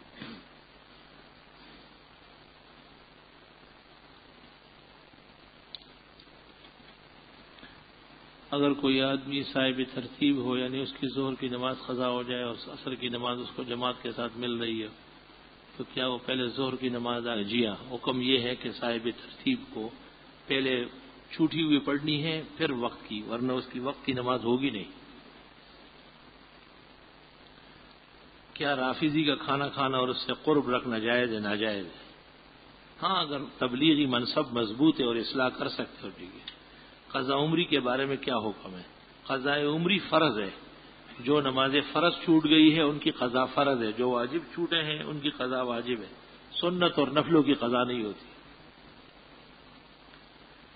بدعتی عقیدہ رکھنے والے مرد یا عورت سے نکاح ناجائز ہے۔ قرآن کریم میں ہے کہ مشرک کے ساتھ نکاح نہیں ہوتا۔ آپ سے یہ پوچھنا ہے کہ مرد چاندی کے علاوہ کسی اور دھات، لوہا، سٹیل، پیتل کی انگوٹھی یا چلہ پہن سکتا ہے؟ کسی ضرورت کے لیے پہن سکتے ہیں ورنہ نہیں۔ چاندی 4.5 ماشے سے کم۔ داڑھی مونڈے آدمی کے پیچھے نماز پڑھنا کیسا ہے؟ جبکہ حدیث میں آتا ہے کہ ہر فاجر آدمی کے پیچھے نماز پڑھو اور حدیث کا مطلب بیان کرے۔ داڑھی مونڈے کے پیچھے جو نماز پڑھی گئی ہے وہ دوبارہ پڑھی جائے گی۔ اسی طرح جس کی داڑھی آ چکی ہے لیکن وہ کاٹتا ہے اور ایک قبضے سے کم ہے، ایک مشت سے، اس کے پیچھے جو نماز پڑھی گئی ہے وہ دوبارہ پڑھی جائے گی۔ حدیث میں جو لفظ فاجر آیا ہے اس کا مطلب یہ کہ عام کوتاہی کرنے والا، یہ نہیں کہ صریح گناہ اور کبیرے کے اندر مرتکب کے پیچھے پڑھو۔ کیا یہ بات درست ہے کہ اگر حامل عورت حمل کے دوران کثرت سے سورۃ یوسف پڑھے یا لکھ کر پیے تو بچہ خوبصورت پیدا ہوتا ہے؟ جی ہاں، بزرگوں کا تجربہ ہے۔ بینک جو قرضے دیتا ہے اس کی وصولی کے لیے ملازمین رکھتا ہے، کیا ان ملازمین کی تنخواہ حلال ہے؟ جو حق الخدمت ہے وہ حلال ہے، جو سودی ہاتھوں کے اعلی کار ہے وہ ناجائز ہے۔ غیر مقلدین اہل سنت والجماعت سے خارج ہے، بدعتی اہل سنت کے دشمن ہے۔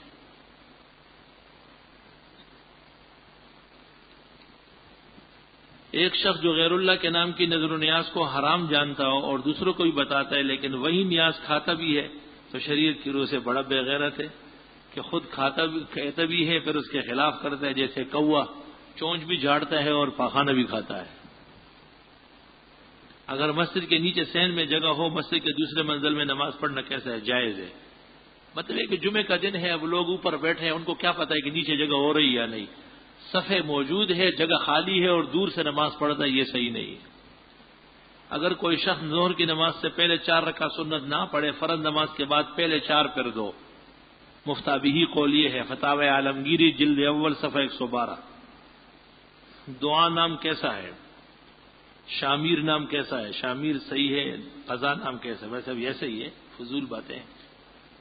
آج دعا نام رکھو، کل پھر آپ صلات رکھے، پھر روزہ رکھو، تماشا بناؤ۔ رات میں تہجد پڑھنے کی سب سے بہتر وقت کیا ہے؟ فجر صبح صادق سے آدھا گھنٹہ 1 گھنٹہ پہلے، رات کے آخری پار کا آخری حصہ۔ تبلیغ حضرات اس حدیث کا اکثر بلکہ بیشتر تذکرہ کرتے ہیں کہ الصلاۃ افضل الجہاد، کی نماز افضل جہاد ہے، کہ یہ حدیث درست ہے؟ مجھے آج تک ایسی کوئی حدیث نظر نہیں آئی۔ تبلیغ والوں کی مشین ذرا بڑی ہے، اس میں روایتیں زیادہ آتی ہیں۔ مولانا اشرف علی صاحب کی کتاب اشرف الجوابات کیسی ہے؟ بہترین کتاب ہے۔ حضرت حکیم الامت کی ہر کتاب ایمان و اعمال کی دولت سے لبریز ہے۔ آپ روزانہ ظہر کی نماز کے پہلے 2 رکعتوں میں بہت زیادہ خیر ہے، یہ طلباء کے لیے ہے یا پھر نبی کریم نے ظہر کی نماز میں کسی خاص سورت کو پڑھا ہو؟ اگر ایسا ہو تو ہمیں بھی بتایا، تاکہ ظہر کی نماز میں قرات سورت مفصل کی ہوگی۔ فجر کی پہلی رکعت طویل اور دوسری چھوٹی، اور ظہر کی دونوں رکعتیں فجر کی پہلی رکعت کی طرح طویل ہے۔ طوال مفصل پڑھنا سنت موقدہ ہے، اس لیے تاکہ آپ کو مشق ہو جائے اور آپ ظہر کی نماز پریڈ کی طرح نہ پڑھائیں۔ سر کے بال صاف کرنا سنت ہے یا نہیں؟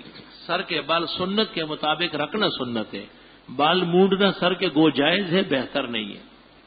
میں نے سنا ایک حدیث میں ہے کہ بال صاف کرنا منافقین کی علامت ہے۔ جی ہاں، دجال کی نشانی بھی آئی، منافق کی بھی۔ اور یہ کہ رافضی کافر ہے یا نہیں کافر ہے، ان کے کفر میں شک نہیں۔ منت کا مانگنا کیسا ہے؟ اللہ کے نام کی منت اور نظر درست ہو جائے۔ شہادت کی موت مانگنے کی کیا دعا ہے؟ یا اللہ اپنے دین کے سربلندی کے لیے شہادت نصیب فرما۔ کسی مرد کو قرآن پڑھ کر بخشوانے کے لیے مردے کو کیا صرف نیت کافی ہے؟ جی ہاں، قبرستان جا کر قبروں کو سلام کریے، قبریں نہیں مردوں کو۔ السلام علیکم ورحمۃ السلام یا اہل السلام علیکم یا اہل القبور یغفر اللہ لنا ولکم نسأل اللہ لنا ولکم العافیہ انتم سلفنا ونحن بالاثر. اردو دان لوگوں کے لیے فتویٰ کون سا اچھا ہے؟ نیز فتاوی حقانیہ کیسا ہے؟ اردو دان طبقے کے لیے مولانا مفتی کفایت اللہ صاحب کی کفایت المفتی سب سے عمدہ ہے، یا مولانا زوار حسین شاہ صاحب کی عمدۃ الفقہ، یا حضرت مفتی عمر شفیع صاحب رحمۃ اللہ علیہ کی جواہر الفقہ، اور فتاوی دارالعلوم دیوبند قدیم 2 جلدوں میں، یا حکیم الامت کا امداد الفتاوی 6 جلدوں میں. غیر مسلم سے شادی کے بعد مسلمان مرد یا عورت مسلمان نہیں رہتے یا پھر ان کا جیا غیر مسلم سے شادی کو جائز سمجھنے والے کافر مرتد و واجب القتل ہے.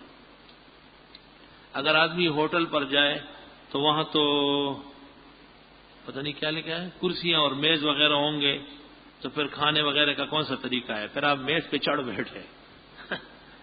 ہاں اس ہوٹل والوں کو کہو کہ نیچے لگاؤ، لیکن یہ بات یاد رہے کہ اگر میز کے ساتھ چارپائی ہو تو جائز ہے، یا کرسی کے ساتھ میز نہیں ہے کوئی اور چیز لگا دی، تشبہ توڑنا پڑے گا. نبی کریم صلی اللہ علیہ وسلم کے وسیلے یا صدقے سے دعا مانگنا درست اور صحیح ہے. اس زمانے میں چونکہ لوگ کھڑے ہو کر کھانا کھاتے ہیں بڑے بڑے حالوں میں اور دعوتوں میں، تو بعض علماء کی رائے یہ ہے کہ کھڑے ہو کر کھانے کے مقابلے میں میز کرسی کی اجازت ہو جائے گی. جہاں یہ خطرہ ہو کہ اگر میز کرسی استعمال نہ کروں تو کھڑا ہونا پڑے گا، تو پھر میز کرسی استعمال کر سکتے ہیں. کرسی پر آپ ٹانگیں لٹکائے نہیں، اوپر چڑھا کے بیٹھ جائیں. انگریزوں کی نشست جو ہے اس کو بدل لیں. صاحب ترتیب کی تعریف جس سے بلوغ کے بعد مسلسل 6 فرض نمازیں قضا نہ ہوئی ہو، وہ صاحب ترتیب ہے. اگر اس کی کبھی نماز چھوٹ گئی جب تک وہ نہ پڑھے وقت کی نماز نہیں ہوگی. حافظ جب رمضان میں کے مہینے میں قرآن مجید سناتا ہے تو اس میں حافظ کو پیسے دینا جائز ہے یا نہیں؟ دینا جائز نہیں، مستحب اور واجب ہے، لیکن 30,000 سے کم دینا جرم ہے. زیادہ سے زیادہ 1,20,000، اوسط 80,000 اور عام 30,000 بخاری کے احادیث سے ثابت ہے.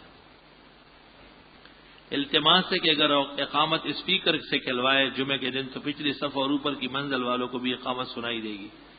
یہ بات تو ٹھیک ہے، لیکن یہ اہل حق کا طریقہ نہیں ہے، یہ اور لوگوں کا طریقہ ہے. بہتر یہ ہے کہ اس دوران لاؤڈ اسپیکر کو تیز رکھا جائے تاکہ مؤذن صاحب کی تکبیر سب لوگ سن لیں. اتنا پتہ تو چلتا ہوگا ایسے لاؤڈ اسپیکر مرا ہوا نہیں ہے. دعا بھی کیا کرے کہ ہمارے مؤذن صاحب کو اللہ لاؤڈ اسپیکر کا سلیقہ سکھائے، اور آپ میں جو لاؤڈ اسپیکر کے ماہر انجینئر ہیں اور وہ یہ تماشا دیکھتے ہیں اور کام نہیں کرتے، ان کے لیے ہدایت توفیق دے، تو خدا انہیں غیرت دے اور وہ آئے ہمارے لاؤڈ اسپیکر کا نظام صحیح کر لے.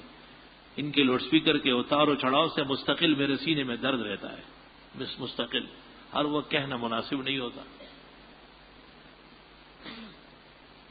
اتنی بڑی عالیشان مسجد بن گئی، سب کچھ صحیح ہے، لیکن لاؤڈ اسپیکر مسلمان نہیں ہوا. اسی طرح بدعتی ہے. کیا کوئی ناپاک کپڑا ایک بار دھونے سے پاک ہو جاتا ہے؟ 3 بار دھو لینا فرض ہے اور ہر دفعہ نچوڑنا پڑے گا. ماہ محرم میں اکثر واقع کربلا کے بیانات جمعے کے خطبے میں لوگ کرتے ہیں. حکیم الامت مولانا اشرف علی صاحب نے اور مولانا عبدالحی دونوں نے لکھا ہے کہ محرم کے مہینے میں کربلا کے مرثی اور واقعات حرام ناجائز، روافظ کے ساتھ مشابہت ہے. آیا عیدگاہ نہ ہونے کی صورت میں جامع مسجد میں نماز جائز ہے؟ حضرت کی کتنی منکوحات تھی؟ 17، اور بقیہ جواری ہے یعنی اماں کنیزیں کل 37 ہوئی ہے. وفات کے وقت 9 تھی، ایک وقت میں 11 جمع ہوئی ہے. کیا ہر مسلمان کی کیا لکھا ہے؟ حضرت مفتی عبد القیوم نعمانی کے بارے میں کیا رائے ہے؟ مفتی عبد القیوم نعمانی کو میں نہیں جانتا ہوں. مولانا عبد القیوم نعمانی تو ہے ہمارے اعظم بستی والے، لیکن مفتی نہیں ہے وہ. اگر یہ حدیث ہے تو اس کا حوالہ بتایا کہ کون سی کتاب ثابت ہے کہ ایک مرتبہ کے صحابی نے حضرت سے پوچھا کہ میں اون کی رسی کھول کر اللہ پر توکل کروں یا باندھ کر؟ ابو داؤد شریف میں بھی ہے اور الطب النبوی ذہبی کی ابتداء میں درج ہے.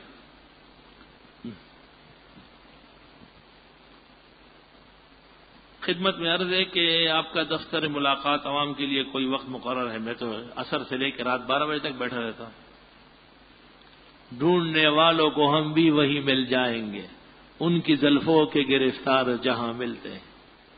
آیا مسافر واپسی کی صورت میں کہاں تک نماز قصر کرے گا؟ جب تک شہر میں داخل نہیں ہوا ہے۔ بات سلام محترم عرض ہے کہ غلام حیدر نام رکھنا کیسا ہے؟ ویسے نام میں کوئی حرج نہیں ہے، لیکن اس زمانے میں روافظ کی نشانی ہے، اس لیے پھر غلام حیدر کے ساتھ فاروقی یا صدیقی یا عثمانی لگا لیں۔ احادیث میں آج تک جو جھینگے کھائے ہیں ان سے توبہ استغفار۔ احادیث میں کون سے رنگ کے امامے کے بارے میں؟ ہر رنگ ہے سوائے ہرے رنگ کے۔ کمپیوٹر کے ذریعے کسی غیر مسلم کو حدیث یا قرآن کی کوئی آیت بھیجنا درست ہے؟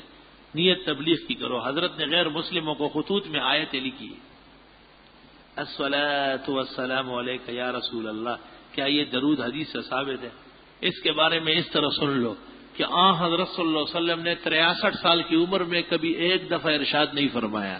صحابہ کرام نے پوری زندگی میں نہ سنا ہے نہ پڑھا ہے۔ تابعین کی زندگی میں نہ یہ الفاظ تھے اور نہ کہیں ثابت ہے۔ 656 سال کے بعد گڑا گیا ہے۔ محرم الحرام میں جل سے جلوس و کھانا پکا کر تقسیم کرنا کیسا ہے؟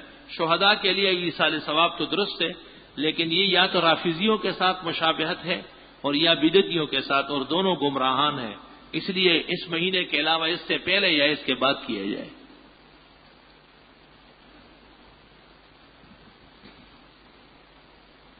مولانا صاحب پنجپیری کون لگے؟ جو کہ بعد لوگ کہتے ہیں کہ مولانا غلام اللہ خان صاحب پر نہیں، مولانا غلام اللہ خان صاحب تو توحید و سنت کے سالار اور جرنیل تھے۔ پنجپیر مولانا شیخ مولانا محمد طاہر صاحب صوبہ سرحد میں بڑے عالم گزرے ہیں، توحید و سنت کی بڑی خدمت کی ہے۔ 50 سال تک قرآن کا والہانہ اور انتہائی پرمغز درس دیا ہے، لیکن ظاہر ہے بعض مسائل میں ان سے کچھ تشدد ہوا ہے، جس کی وجہ سے علاقے کے علماء ناراض رہے، لیکن وہ اہل حق عالم تھے اور عمر بھر انہوں نے حقانیت کا مظاہرہ کیا ہے۔ میرا جنرل اسٹور جمعے کو اذان کے وقت میں بند ہو جاتا ہے، کبھی کبھی رش زیادہ ہو جاتا ہے، اس لیے جمعے کی اذان ختم ہونے کے بعد بھی کام ہوتا ہے۔ کیا یہ منافع میرے لیے حلال ہے؟ فتویٰ تو یہی ہے کہ اذان اول سننے کے بعد جو خرید و فروخت ہے وہ ناجائز۔ بٹیر اور کبوتر کا گوشت حلال ہے؟ بالکل۔ دجال کی فوج جو ہری پگڑی پہنے ہوں گے، یہ کس حدیث میں؟ مشکات شریف جلد ثانی صفحہ 474۔ گزارش ہے کہ اگر کوئی 12 بجے کے بعد تہجد پڑھنا چاہے، عشاء کی نماز کے بعد سونے سے پہلے بھی پڑھ سکتے ہیں، اس کا درجہ اور ہے۔ مشرکین پاکستان کہتے ہیں کہ ہم بزرگوں کی قبر پر جاتے ہیں، بزرگ ہماری دعا پکار سنتے ہیں، اور یہ بات دیوبندی بھی مانتے کہ مردے سنتے۔ اس میں کوئی شک نہیں کہ قبر کے پاس سے مردہ سنتا ہے، لیکن سننے کا یہ مطلب نہیں کہ وہ خدا بن گیا۔ آپ اور ہم یہاں بیٹھے ہوئے ایک دوسرے کی سن رہے ہیں، تو کیا ہم مشکل کشا بن گئے کیا؟ یہ کون سی بات ہے؟ سننے سے اس نظریے کا کیا تعلق ہے؟ حدیث میں سننے کا ذکر آیا ہے، یہ نہیں آیا کہ وہ تمہاری مشکلات حل کر دیں۔ یہاں تک آیا ہے کہ یسمعون ولکن لا یستطیعون ان یجیبوا لکم، سنتے ہیں جواب تک نہیں دے سکتے۔ پڑوسیوں نے بہت تنگ کیا ہوا ہے، برائے مہربانی کے شر سے بچنے کے لیے کوئی وظیفہ سورہ تغابن پڑھے اور خیر کی دعا مانگے، اور ہمارے لیے بھی دعا کیا کرے۔ مجھ سے جھوٹ اور غیبت اور بدگمانی کی عادت ختم نہیں ہوتی، بس آپ آگ جلائے اور اس کے سامنے بیٹھے اور 1-2 مرتبہ اپنا ہاتھ اس میں رکھیں کہ اگر یہ میں نے توبہ نہیں کی تو اس سے بڑی آگ میں جلنے والا ہوں، پتہ چل جائے گا آپ کو۔ جناب کیا دھوبی سے کپڑے دھلوانے سے پاک ہو جاتے ہیں؟ بالکل، کیوں نہیں ہوں گے؟ کب پاک ہوں گے؟ جب اس کے اوپر پیشاب ڈالے تب پاک ہوں گے۔ ظہر کی 4 سنت گھر سے پڑھ کر مسجد جائے اور جماعت کھڑی ہونے میں وقت ہو تو کیا 2 نفل پڑھ سکتے ہیں، بشرطی کہ فجر یا مغرب نہ ہو؟ حضرت یوسف کے بھائیوں نے کہا کہ جس طرح قرآن مجید میں ان ابانا لفی ضلال، یہاں ضلال مبین سے کیا مراد ہے؟ واضح غلطی کہ بڑے ہم ہیں اور محبت چھوٹے سے کرتے ہیں، کام ہم کرتے ہیں پیار اس سے۔ لقد ہمت بی وہم بیا سے کیا مراد ہے؟ یعنی عزیز مصر کی بیوی نے گناہ کا ارادہ کیا اور حضرت یوسف نے بچنے کا ارادہ کیا۔ سلام کے وقت سے معلوم کہ کسی شخص نے مجھے مشکات کا حوالہ دے کر بتایا کہ اونٹ کا گوشت کھانے سے وضو ٹوٹ جاتا ہے۔ نہیں، ایسی احادیث منسوخ ہو چکی ہے۔ کسی چیز کے کھانے پینے سے وضو نہیں ٹوٹتا الا یہ کہ اتنا زور لگے کہ ہوا خارج ہو جائے۔ تکبیر اولیٰ کا ثواب نماز میں کہاں تک ملتا ہے؟ حضرت بنوری رحمہ اللہ کی رائے یہ تھی کہ رکوع تک ہے، لیکن اس کے بہت درجات ہیں۔ اصل یہ ہے کہ امام کی تکبیر کے فوراً بعد تکبیر کہے اور امام کے ساتھ ثنا میں شریک ہو جائے۔ چوتھی رکعت کے اخیر میں تحیات پڑھنا واجب ہے، پہلے قاعدے میں بھی اور اخیر میں بھی۔ ہماری یونیورسٹی میں ایک بڑے کمرے کو مسجد بنا دیا، مسجد نہیں جائے نماز درست ہے، پینٹ شرٹ پہننا مجبوراً جائز ہے، ناپسندیدہ ہے۔ کیا انٹرنیٹ کے لیے کھولنا جائز کیفے کیا ہے کیا نہیں؟ اور اس کی کمائی کیسی ہے؟ جائز چیزوں کی جائز ہے، ناجائز کی ناجائز۔ اگر امام کو رکوع میں پائے تو نیت باندھ کر رکوع میں جانا چاہیے یا صرف ہاتھ کانوں تک اٹھا کر؟ سیدھے ہو کر کے ہاتھ کانوں تک اٹھائے اللہ اکبر اور دوسرے اللہ اکبر کے ساتھ رکوع میں جائے۔ اگر پہلے کے ساتھ بھی رکوع میں گئے تب بھی نماز ہو جائے، رکعت مل گئی۔ عالم دین اور اولیاء اللہ میں کیا فرق ہے؟ جو فرق 150 اور 150 میں ہے۔ مرتبہ اور درجے کے لحاظ سے علماء بڑے ہیں۔ ایک صاحب کا کہنا ہے کہ علماء دین کے پاس کتابوں کا علم ہے اور اولیاء کو اللہ کی طرف سے خصوصی ولایت نصیب ہوتی ہے۔ اس کو پتہ نہیں کہ اولیاء اللہ علماء کرام کی صفوں میں ہوتے ہیں اور علماء ان کے جرنیل ہوتے ہیں۔ 50,000 اولیاء جمع ہو اور ان میں ایک عالم ہو، جیسے 50,000 امتی ہے اور ایک ان میں نبی ہے۔ ان سے پوچھو کہ شیخ عبد القادر اور معین الدین اور نظام الدین کی کون سی کتاب درس میں ہے، لیکن علماء کی کنز و قدوری اور نور الزا سب شامل ہے، پوری امت اس پر پل رہی ہے۔ غلط باتیں کرتے ہیں۔ مل مسیح ابن مریم الا رسول قد خلت من قبل رسول، دوسری جگہ امام محمد اللہ رسول قد خلت من قبل، اس سے کیا مراد ہے؟ مطلب یہ کہ تمام انبیاء علیہ السلام فوت ہوئے ہیں اور حضرت صلی اللہ علیہ وسلم کا بھی انتقال برحق ہے۔ عیسیٰ علیہ السلام ابھی فوت نہیں ہوئے ہیں، قرب قیامت میں اتر کر فوت ہوں گے۔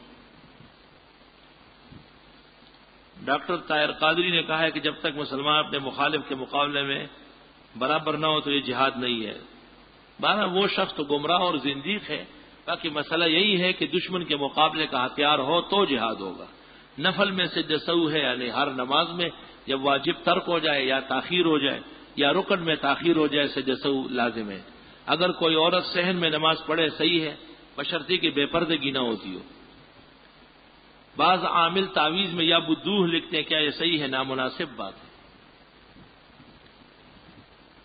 عرصے سے پریشان ہے، کئی مرتبہ مولویوں سے پتہ کر دیا جادو اور تعویذ بتائیں، مزید جاننے والے سے نام بھی معلوم ہوگا کیا طریقہ ہے؟ اللہ سے مدد مانگو، سب صحت و شفا سحر و جادو اس کے ہاتھ میں ہے۔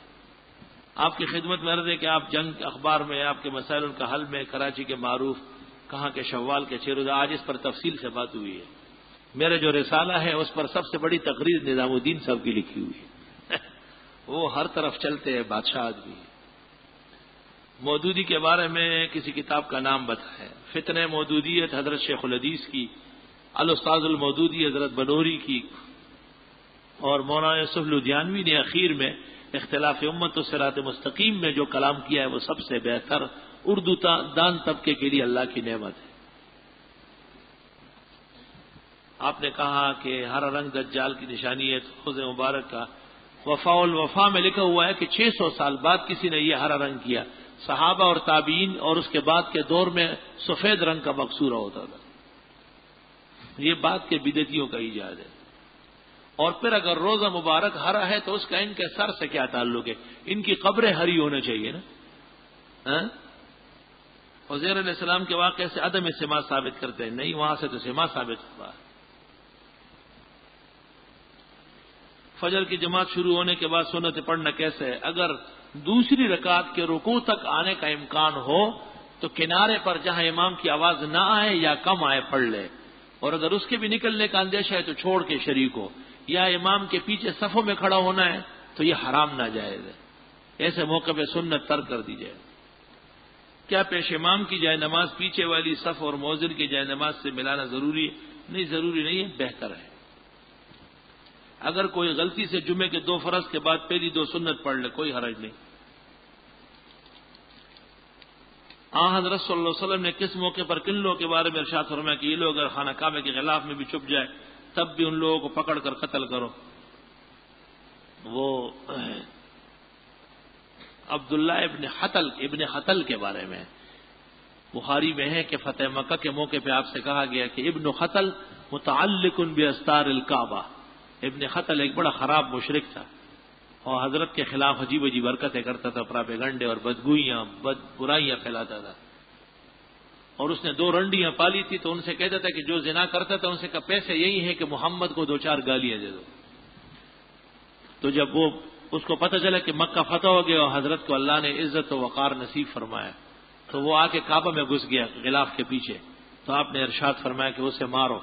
تو صحابہ نے کہا وہ متعلق باستار الکعبہ، تو آپ نے اقتلوہ، کعبے کے دیوار اور غلاف کے درمیان میں اس کو قتل کیا ہے.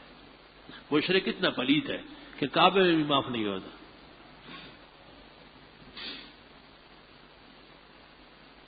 کوئی شخص کافر مسلمان ہو جائے تو اس کے ذمہ سابقہ روزے نہیں، حالت کفر کا وقت ختم ہے، اس کی کوئی حقیقت نہیں. بس جب سے مسلمان ہوئے اس وقت سے احکام لاگو ہوں گے. کسی رافضی اور دیوبندی کے مناظرے کی کتاب کا نام بتائے. علامہ عبدالستار تونسوی اور مولانا دوست محمد صاحب قریشی، ان کی کتابیں بہت مفید ہیں اور یہ کامیاب مناظرین گزرے ہیں. تونسوی صاحب تو زندہ ہے، مولانا عبدالستار دوست محمد قریشی فوت ہوئے ہیں. ان کی کتابیں حاصل کریں. اور پگڑی کے 2 شملے رکھنے کہتے ہیں جائز ہے. حضرت علی سے مروی ہے محجوب بشملتین، حضرت کے 2 شملے ہوتے تھے. اس صدی کے مجدد کون تھے؟ میری رائے اور خیال میں مولانا مفتی محمود صاحب اس زمانے کے مجدد تھے. آج کل عموماً ملک کے اکثر شہروں اور علاقوں کے لوگ اپنے معاشی اور دیگر مسائل پریشانیوں میں عامل سے رجوع کرتے ہیں. بالکل عامل و غریبوں کے پاس کچھ نہیں، وہ لوگوں کے 4-4 10 روپے کے لیے دھوکہ بازی کرتے ہیں. کسی نے صف پر پیشاب کر لیا تو اس پر کپڑا ڈال کر نماز پڑھنا جائز ہے. پیشاب ہٹا کر پھر کپڑا ڈالیں، اور اگر کپڑا اتنا موٹا ہے کہ اوپر اثرات نہیں ہے تو پھر نماز ہو جائے گی. قرآن پاک کی آیت بتائیں جس میں رعایا اور عوام کے مال کو صحیح اور درست جگہ استعمال کرنے کی ہدایات ہو. امانت کے سلسلے میں جتنی آیتیں ہیں سب میں یہی حکم ہے. ان اللہ یامرکم ان تؤدوا الامانات الی اہلھا. میں نے فرسٹ ایئر کامرس کا طالب علم ہوں، میں عالم بننا چاہتا ہوں. آپ سے پوچھنا ہے کہ میں انٹر کرنے کے بعد عالم کا کورس کروں یا پھر فرسٹ ایئر کے بعد؟ بس جب سے خیال آیا فوراً کرو، خیر میں دیر کی اجازت نہیں ہے. معلوم کرنا ہے کہ لوگ ہر جمعرات کو سمندر پر مچھلیوں کی روٹی فتنت ڈالنے جاتے ہیں، اور جب وہ ان سے پوچھتے تو کہتے ہیں اس سے ثواب ملتا ہے. اس میں کوئی شک نہیں، اللہ کی مخلوق کو رزق مہیا کرنا ثواب ہے. لیکن اگر وہ روٹیاں کسی مسلمان و انسان کو چاہیے اور سمندر میں ڈالتا ہے تو اس کی ساری نیکی پانی میں بہہ گئی ہے. بعض ایسے لوگ بھی ہیں جو ہر طرح کے لوگوں کو کھلاتے ہیں. دعا کی قبولیت کے اوقات بتائے. ہر فرض نماز کے بعد، سحری میں، رات کی گھڑیوں میں، اذان کے وقت، روزے کی افطار کے وقت، قرآن کریم کے ختم کے وقت. علم و عمل میں اپنے والد کے برابر اور سیاست میں ان کے جانشین. کہ نہیں ہے کہ اس کی کوئی دلیل. اگر لوگ کہتے ہیں کہ مولانا ایک سیاسی آدمی ہے، علم میں پختہ نہیں، یہ بات صحیح نہیں ہے. مولانا فضل الرحمان کے بارے میں پوچھا. بہرحال مفتی محمود کی طرح عالم تو ان کی زندگی میں بھی کوئی نہیں تھا، تو مولانا فضل الرحمان سے کیا گلہ ہے. لیکن مولانا فضل الرحمان کے ہم عصر علماء میں وہ ایک بہتر عالم ہے. مولانا کو علوم و فنون پر باقاعدہ نظر ہے اور پوری طرح سمجھنا چاہتے ہیں. وہ یہاں بھی جب آتے ہیں مختلف مسائل پر مجھ سے بحث کرتے رہتے ہیں. کوئی بات ہوتی ہے تو فوراً کہتے ہیں کہ دکھاؤ مجھے، اور پورا یاد رہتا ہے ان کو. تبلیغی جماعت پر فتویٰ ہے کہ اس میں عورتوں کا جانا فتنہ ہے، جائز نہیں ہے. یہ فتویٰ صرف مفتی رشید صاحب کا ہے اور چند لوگوں کا ہے. حقیقت یہ ہے کہ عورتیں پردے میں عورتوں کو تبلیغ کر سکتی ہے. امام الاسر مولانا انور شاہ نے فیض الباری میں لکھا ہے کما یجب تبلیغ الرجال یجب تبلیغ النساء. جیسے مردوں کی تبلیغ ہے، عورتوں کی تبلیغ کا صیغہ موجود ہے باقاعدہ. تبلیغ عالم کہتے ہیں یہ جائز ہے، دوسرے علماء کہتے ہیں عورتوں کا جانا نہیں. عورتوں کے لیے پردے میں جانا اپنے محرموں کے ساتھ. سچی بات یہ ہے کہ تبلیغ کے خلاف اس قسم کا فتویٰ عناد اور دشمنی پر مبنی ہے. اس میں کوئی حقیقت نہیں ہے. کیا یہ حدیث صحیح ہے کہ معاویہ کے بارے میں یبعث اللہ الماوی یوم القیامہ علیہ رضا من نئے؟ اس قسم کی کوئی حدیث نہیں. تواریخ میں کون سی تاریخ معتبر اور اچھی ہے؟ ہندوستان کی تاریخ میں تاریخ فرشتہ اور دینی تواریخ میں البدایہ والنہایہ ابن کثیر کا.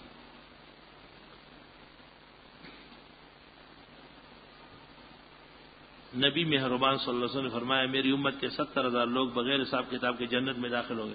جب آپ سے اس کا سبب دریافت کیا تو آپ نے جواب میں فرمایا کہ وہ دنیا میں آگ سے داغ نہیں لگوائیں گے، نہ جھاڑ پھونک کروائیں گے، اور نہ ہی کوئی برا شگون لیں گے. بخاری.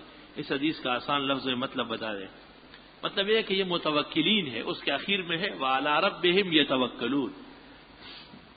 یہ ٹوٹ کے گو جائز بھی ہے مگر ضروری تو نہیں ہے نا. اگر کوئی شخص ان سے آزاد ہو کر کے اللہ پر بھروسہ کرے تو ان کے ساتھ قیامت کے دن بھی یہی برتاؤ ہوگا کہ بغیر پوچھ کے حساب کتاب سیدھے جنت. ہدایت کے لیے کون سی شرح زیادہ؟ واہ بھائی واہ. پوری دنیا کے چاروں اطراف میں فتح القدیر شرح ہدایت جیسی کتاب نہیں ہے.